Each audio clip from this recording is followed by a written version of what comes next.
Welfare অ্যাসোসিয়েশনের যারা সদস্য তাদেরকে সরিয়ে নির্বাচন করতে হবে।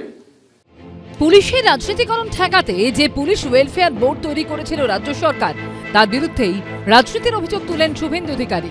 বিরোধী দলনেতার দাবি, সম্প্রতি দীঘায় পশ্চিমবঙ্গ পুলিশ ওয়েলফেয়ার কমিটির উদ্যোগে মহিলা পুলিশ কর্মীদের দ্বিতীয় রাজ্য সম্মেলনের আয়োজন করা হয়েছিল।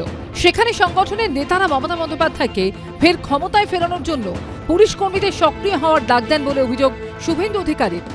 প্রেসিডেন্ট অব দ্য অর্গানাইজেশন বলছে বিজিতেশ্বর রাউত যে চতুর্থবারের জন্য মমতা বন্দ্যোপাধ্যায়কে মুখ্যমন্ত্রী করব আমরা। এই নিয়ে অভিযোগ জানিয়ে মুখ্য নির্বাচন কমিশনার জ্ঞানেশ কুমারকে চিঠি দিয়েছেন শুভেন্দু অধিকারী। পশ্চিমবঙ্গ পুলিশ ওয়েলফেয়ার অ্যাসোসিয়েশনের কোন সদস্যকে মডেল কোড অফ কন্ডাক্ট চালু হওয়ার দিন থেকে নির্বাচনী আচরণবিধি প্রত্যাহার পর্যন্ত নির্বাচন এবং নির্বাচন সংক্রান্ত প্রত্যক্ষ পরোক্ষ কোনো কাজে রাখা যাবে না।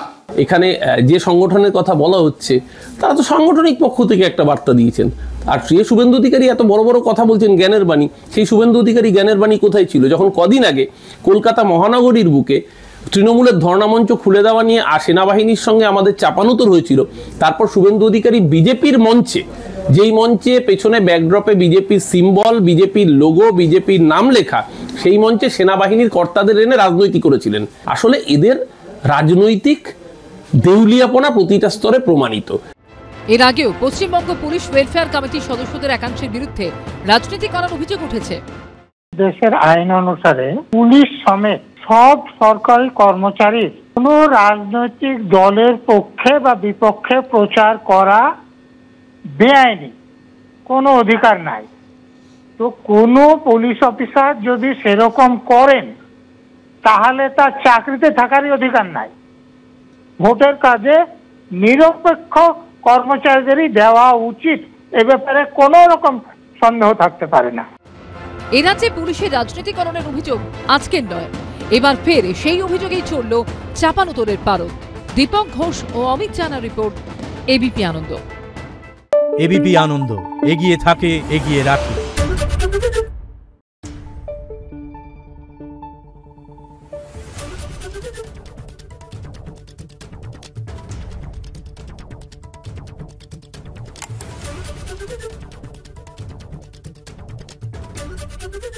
পালিয়েছে নাকি রাত্রে?